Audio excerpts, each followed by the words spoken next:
Good morning. My name is Sin Bagley, and today is June 16th, 2022.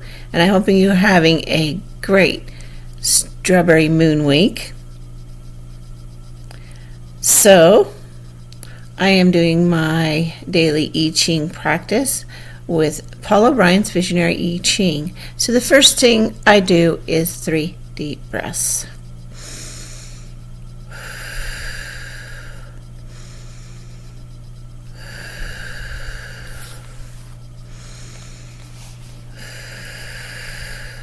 Now I cast the coins for 6 times. 1, 2, 3, 4, 5, and 6. So the first hexagram is humility, 15. And this one is changing lines. So how this works is the first one is the present, and the next one is the near future. So in the present, profound humility is a gift to everyone. When a person is so sincere that his motives cannot be called into question, great good fortune is the reward. And then changing line 4 is beware of false modesty. Even humility, a most benevolent virtue, can be overdone. In your current situation, however, this is not a serious mistake because of responsibility you are willing to take on. People in humble positions sometimes use false modesty as an excuse for their weakness or indecisiveness. True humility does not mean having humble goals or a slack attitude regarding performance standards. Taking pride in your achievements and contributions is very different from the puffed-up pride of self-importance. And then changing line 5. The wise do not hesitate to take desperate measures when circumstances require them. When a responsible person takes a bold action, he or she is careful to see that the response is not coming from a sense of self-importance, but is merely equal to the need. In tough situations, make sure objectivity and clarity of purpose support your position. And when strong action has won the day, the honorable warrior shrinks back into the crowd.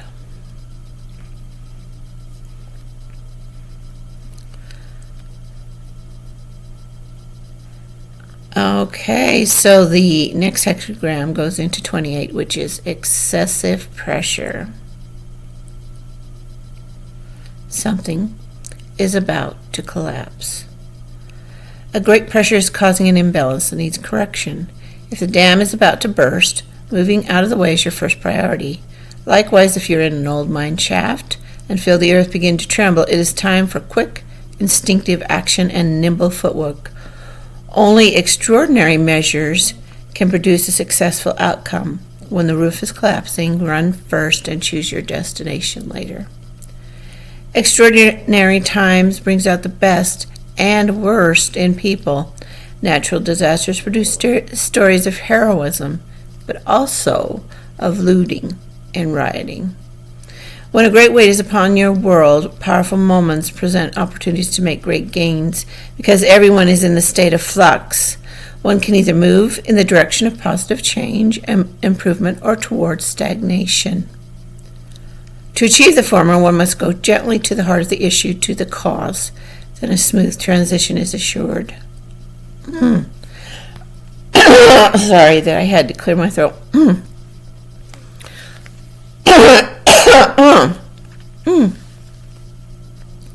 This may be the moment you have been waiting for. Although the current challenge may seem to be more than you can handle, remember that a flood usually reaches its high water mark for only a few brief moments before it begins to subside. Action must be taken now to ensure opportunities for success later on. You never know the true extent of your abilities until you, at least once in your life, dive into a crisis with complete abandon, dedicating every ounce of your fiber and every energy of your being to the cause at hand. Now is the time. Dare to win. My late husband used to work for the Department of Emergency Management for Nevada.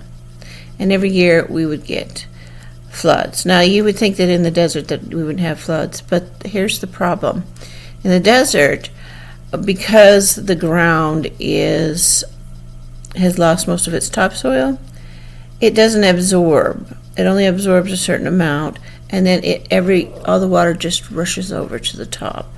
So that's where you get the flash flooding and the drownings.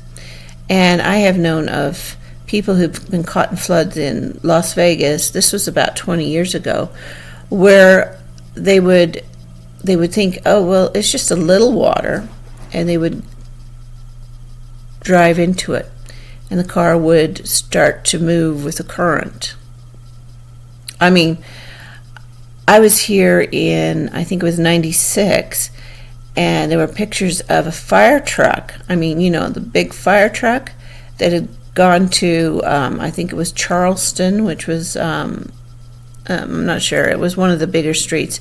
But this fire truck drove in to save someone, and there were 3 guys on this fire truck, and the fire truck was drifting down the street. I mean, it's that strong. So realize, if you're going to dive into a crisis, make sure that you can swim.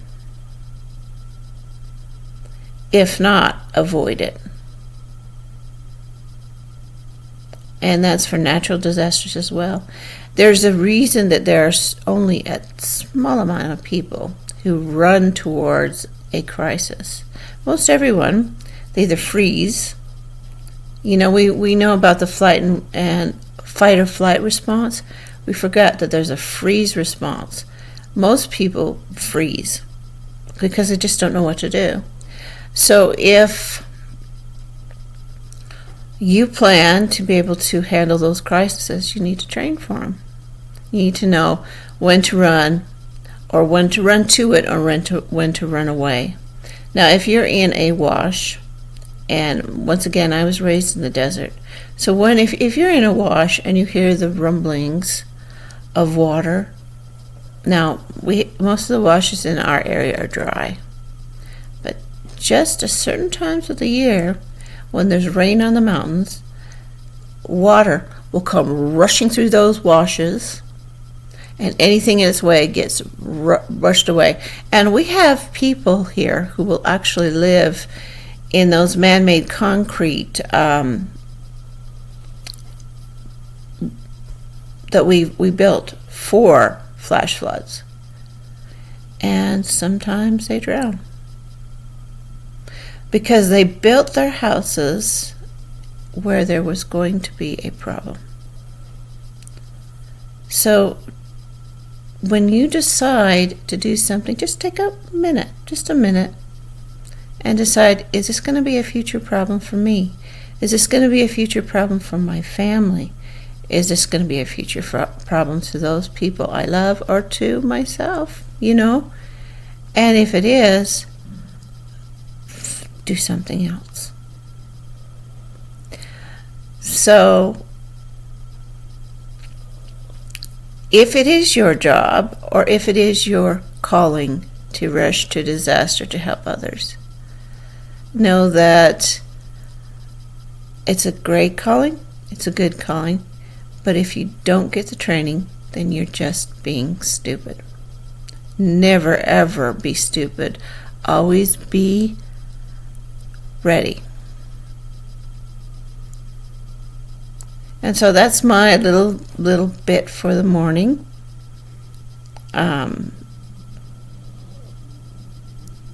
Have fun today.